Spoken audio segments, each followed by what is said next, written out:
આ તરફ વલસાડ તાલુકાની શાળાઓમાં વરસાદને પગલે રજા જાહેર કરી દેવામાં આવી છે। જે અનરાધાર વરસાદ વરસ્યો હતો અને તેના કારણે હાલ આ મહત્વનો નિર્ણય વલસાડના ડીડીઓએ કર્યો છે। ટ્વીટ કરી શાળાઓમાં રજા અંગે જાણકારી આપી દેવામાં આવી છે। વલસાડ ડીડીઓએ ટ્વીટ કરી માહિતી આપી છે। ભારે વરસાદ અને આગાહીના કારણે શિક્ષણ વિભાગ દ્વારા રજા જાહેર કરી દેવામાં આવી છે। વલસાડ તાલુકાની તમામ શાળા, કોલેજો, આઈટીઆઈ, આંગણવાડી સહિતની સંસ્થાઓમાં રજા જાહેર કરી દેવાઈ છે। તો આ તરફ જિલ્લાના અન્ય તાલુકા ધરમપુર, કપરાડા, પારડી, વાપી, ઉમરગામમાં પણ પરિસ્થિતિ પ્રમાણે હવે નિર્ણય લેવાય તેવી પણ શક્યતા છે। વધુ વિગતો મેળવીએ સંવાદદાતા બ્રિજેશ આપણી સાથે જોડાઈ ચૂક્યા છે। બ્રિજેશ, હાલ તો શૈક્ષણિક સંસ્થાઓમાં રજા જાહેર કરાઈ છે, શું સ્થિતિ?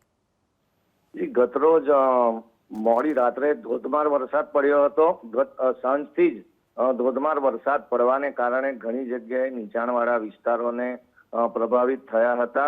તો બીજી તરફ વલસાડના જે તાલુકાની વાત કરીએ તો વલસાડ તાલુકાના લીલાપોર વિસ્તાર તથા જૂના હાઉસિંગ વિસ્તારમાં પણ ભારે વરસાદને લઈને સ્થિતિમાં જોવા પડ્યું હતું કે પાણી ભરાયું છે। જે છીપ્પાડ અને મોગરાવાડી ગરનાળું છે તેમાં પણ પાણી ભરાયા હતા। વલસાડના જૂના ગુજરાત હાઉસિંગ બોર્ડની પાછળ આવેલ શાંતિવન એપાર્ટમેન્ટ તેમજ આસપાસની બિલ્ડિંગોમાં પાણી ભરાયેલા જોવા મળ્યા હતા।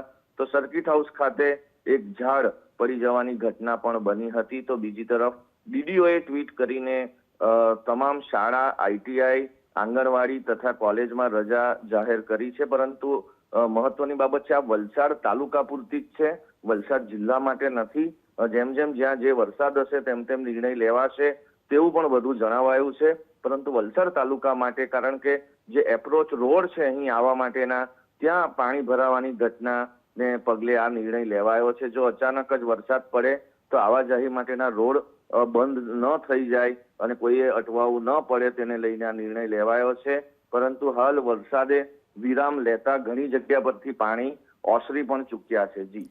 જી આભાર આપનો આ સમગ્ર માહિતી બદલ। તો વલસાડમાં હાલ જળબંબાકારની સ્થિતિ છે અને આ તરફ જૂના ગુજરાત હાઉસિંગ બોર્ડની પાછળ આવેલ શાંતિવન એપાર્ટમેન્ટ અને આસપાસની બિલ્ડિંગોમાં પણ પાણી ભરાયાની સમસ્યા ઊભી થઈ છે। મોડી રાતથી અહીં રહેતા સ્થાનિકોને ઘરની અંદર બેસી રહેવા મજબૂર બન્યા છે। લોકોને હાલ તો ભારે હાલાકીનો સામનો કરવાનો વારો આવ્યો છે, કારણ કે ઘરની બહાર નીકળાય એ પ્રકારની સ્થિતિ પણ અહીં નથી।